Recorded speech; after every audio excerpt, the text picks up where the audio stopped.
नमस्कार, स्वागत है आप सभी का जी उत्तर प्रदेश उत्तराखंड में। मैं हूं आपके साथ आंचल कादियान। इस बीच आ रही महाराष्ट्र के नागपुर से बड़ी खबर आपको बता दें, जहां औरंगजेब विवाद के बाद हिंसा भड़की है। नागपुर में पथराव और आगजनी का मामला सामने आया है। कई गाड़ियों में जमकर के तोड़फोड़ भी की गई है। दो गुटों के बीच झड़प में कई पुलिसकर्मी घायल हुए। महाराष्ट्र के नागपुर जिले में सोमवार को दो गुटों में हिंसक झड़प हो गई है। नागपुर के महल इलाका ये बताया जा रहा है, जहां पर शाम के समय पर औरंगजेब की कब्र को लेकर ये दो गुट आमने सामने आ गए। देखते ही देखते दोनों गुटों में पत्थरबाजी आगजनी होने लगी। पत्थरबाजी की सूचना मिलते ही आनन फानन में पुलिस फोर्स वहां पर पहुंचती है। भारी संख्या में पुलिस ने हालातों को संभालने के लिए आंसू गैस के गोले भी दागे। इस दौरान दोनों गुटों की पत्थरबाजी और आगजनी में कई गाड़ियां क्षतिग्रस्त हुई। कई लोग कई पुलिसकर्मी भी घायल हुए हैं। फिलहाल हालात तनावपूर्ण बने हुए हैं और हालातों पर काबू पाने की जद्दोजहद भी हो रही है। और ऐसे में कि एक बार फिर से हालात ना बिगड़े, भारी संख्या में पुलिस फोर्स को तैनात कर दिया गया है। बीएनएस की धारा 163 वो भी लागू कर दी गई है। इसके साथ ही लगातार लोगों से अपील की जा रही है। तस्वीरें आप देखिए कि किस तरीके के हालात वहां पर बन गए थे। और इस झड़प में पथराव में आगजनी में कई पुलिसकर्मी भी घायल हुए हैं। तो उधर एआईएमआईएम के नेता विराज पठान का बयान भी सामने आता है। उन्होंने बीजेपी पर आरोप लगाए हैं और उनकी तरफ से कहा गया है कि जो आज देश में, महाराष्ट्र में, नागपुर में ये हालात पैदा हुए हैं, इनके पीछे सिर्फ और सिर्फ बीजेपी है।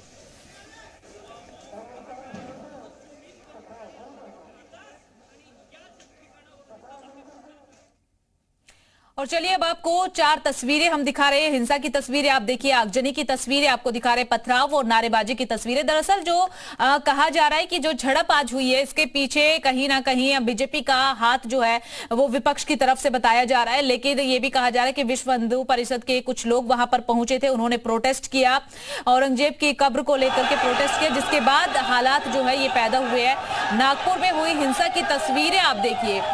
जब विश्व हिंदू परिषद की तरफ से वहां पर प्रोटेस्ट किया गया, उस वक्त ये देखने को मिली।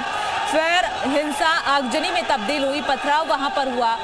आगजनी और पथराव की वजह से कई पुलिसकर्मी भी घायल हुए हैं। जैसे ही सूचना पुलिस को मिली कि हालात बद से भी बदतर हो चले हैं, तब भारी संख्या में पुलिस वहां पर पहुंची। आप तस्वीरों में भी देख सकते किस तरीके से विवादित नारेबाजी की जा रही थी।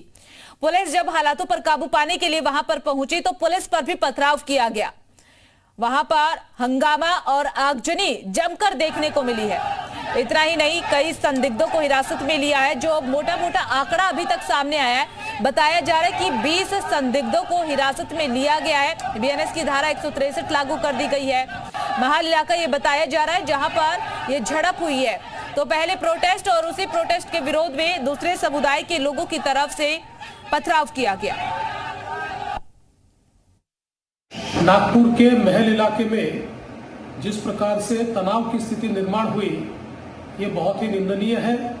जिस प्रकार से कुछ लोगों ने पत्थरबाजी की है, पुलिस पर भी पत्थर फेंके हैं, ये बिल्कुल गलत है। मैं स्वयं इन सारी घटनाओं पर नज़र रखकर हूँ। मैंने पुलिस कमिश्नर को ये कहा है कि कानून व्यवस्था बनाने के लिए जो भी कड़े से कड़े कदम उठाने की आवश्यकता हो उठाए जाए और शांति को बनाया जाए। अगर कोई दंगा करता है, कोई पुलिस पर पत्थर फेंकता है, कोई समाज में तनाव निर्माण करता है, तो ऐसे सभी लोगों के ऊपर कड़ी से कड़ी कार्रवाई की जाए। और मैं सभी को अपील करता हूं कि नागपुर एक बहुत ही शांति प्रिय इस प्रकार की नगरी है। यहाँ की शांति भंग न हो, इस प्रकार से सभी लोगों ने व्यवहार और बर्ताव करना चाहिए। और कोई भी अगर इस प्रकार से तनाव निर्माण करने का प्रयास करेगा तो उसके ऊपर बहुत कड़ी कार्रवाई की जाएगी।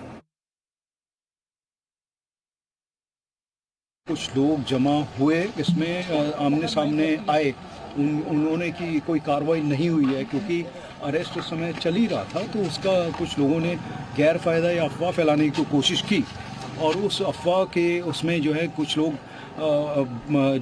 बह जाते हैं। जैसे उस तरह का हुआ, कुछ र्यूमर्स भी फैले और उसकी वजह से लोग जमा हुए और उसके बाद में आमने सामने हुए और पुलिस उस समय पे पहुंच गई थी। कुछ दगड़ फेंक हुआ है और वो अभी परिस्थिति 11-12 बजे आंदोलन था। औरंगजेब की कब्र हटाने के मांग लेकर यह आंदोलन था। उस पे कुछ घटना को लेकर विरोधी समुदाय ने आक्षेप रखा था और उसके ऊपर से ये नारेबाजी शुरू हुई थी। उस वक्त दोपहर में शांति होने के बाद 6:30 बजे के आसपास फिर से दोनों समुदाय आमने सामने आए। घोषणाबाजी, आज तिथि अनुरूप छत्रपति शिवाजी महाराज की जयंती का कार्यक्रम वहां शिवाजी पुतला महल परिसर में उत्साह से मनाया जाता है। उस वक्त ये नारेबाजी शुरू हुई और दोनों समुदाय ने एक में की तरफ घोषणाबाजी होने के बाद, नारेबाजी होने के बाद एक समुदाय की तरफ से पत्थरबाजी शुरू हुई। कुछ बहुत से पुलिस कर्मचारियों को टारगेट किया गया, उनको पत्थर फेंक के इंजोर्ड किया गया और उसके बाद बहुत सी जगह आगजनी की भी घटनाएं सामने हुई। हम जो देख रहे हैं अभी यहाँ एक फ्लाईओवर का काम शुरू है, यहाँ कुछ साहित्य रखा हुआ है, कुछ क्रेन्स रखी हुई है, उनको भी आग लगाई गई और उसके बाद बहुत से अग्निशमन दल के जवान थे, वो भी पूरी घटना में इंजोर्ड है। पुलिस कर्मचारी भी इंजोर्ड हुए। अभी जो परिस्थिति है, पुलिस का कॉम्बिंग ऑपरेशन इस इलाके में शुरू है। हम देख सकते हैं इतना बड़े तादाद पे ये साहित्य है, ये नीचे हुए रास्ते पे गिरा हुआ है, बहुत बड़ी तादाद पे रास्ते पे पत्थर भी दिख रहे हैं। यानी इसके पीछे कौन है, इसकी जांच होना बहुत जरूरी है। ये पूरा टारगेट करके किया गया है, इसकी भी जानकारी पुलिस अभी कर रही है। पुलिस की साइबर टीम भी इस पूरे वीडियो कहां से आए, कैसे ये घटनाक्रम हुआ, इसकी जांच कर रही है। अभी यहाँ पे सीआरपीएफ की टीम, क्यूआरटी की टीम भी पहुंची हुई है और पूरी परिस्थिति अभी यहाँ पे शांतता है। और अब इस पूरे मामले में सियासी प्रतिक्रियाएं, सियासी बयान भी सामने आ रहे हैं। कांग्रेस नेता पवन खेड़ा ने भी इस पूरे मामले को लेकर बयान दिया है। नागपुर हिंसा पर कांग्रेस का भी बयान सामने आया है। पहले एआईएम नेता वारिस पठान का बयान सामने आया, जहां पर इस पूरी घटना को लेकर उन्होंने कई सवाल खड़े किए। बीजेपी ने नागपुर का माहौल बिगाड़ा है, कुछ ऐसा ही बयान अब कांग्रेस की तरफ से भी आ रहा है। सुनते हैं क्या कहा पवन खेड़ा ने। नागपुर 300 साल पुराना शहर और इस 300 साल के इतिहास में नागपुर में कभी दंगा नहीं हुआ। ये हम सबको ये सवाल पूछना है कि आखिर ऐसी स्थिति क्यों बनाई गई। दोनों जगह, केंद्र में भी भारतीय जनता पार्टी है, राज्य में भी भारतीय जनता पार्टी है। विश्व हिंदू परिषद और बजरंग दल ने अगर एक प्रोटेस्ट का आयोजन किया, कांग्रेस नेता पवन खेड़ा का बयान आपने सुना, वो भी कहीं ना कहीं बीजेपी को जिम्मेदार ठहराते यहाँ पर नजर आए। और ये तमाम तस्वीरें आपको दिखाती हैं कि किस तरह से आज महल इलाके में हिंसा भड़की है। इन तस्वीरों को आप देखिए, किस तरह से पुलिस पर भी पथराव हुआ, पुलिस को भी निशाना बनाया गया। महाराष्ट्र के नागपुर में दो गुटों के बीच हुआ विवाद और पत्थरबाजी की घटना के बाद आज ये पूरा माहौल देर शाम तक बिगड़ता चला गया और बड़े स्तर पर यहाँ पर बवाल हुआ, हंगामा यहाँ पर देखने को मिला। उपद्रवियों ने कई गाड़ियों को आग लगा दिया और इसके बाद नागपुर में बड़ी संख्या में पुलिस को मोर्चा संभालना पड़ा है। और इस बीच सीएम फडणवीस ने भी पुलिस आयुक्त को कड़े कदम उठाने के निर्देश दिए हैं। गहनता से इस पूरे मामले की हर पहलू से जांच हो रही है और फिलहाल इलाके में कॉम्बिंग ऑपरेशन चल रहा है। ये डायरेक्ट कॉम्बिंग ऑपरेशन पुलिस का शुरू हुआ है। जिस इलाके से ये पूरी घटना शुरू हुई थी, वहां से साधारणतः 800 से 900 मीटर दूर है भालदारपुरा करके इलाका है। यहाँ से बहुत बड़ी तादाद पे पत्थरबाजी हुई थी। नीचे हम देख सकते हैं कितनी बड़ी तादाद पे पत्थर भी गिरे हुए हैं। पुलिस की पूरी टीम यहाँ पे सर्च ऑपरेशन, कॉम्बिंग ऑपरेशन कर रही है।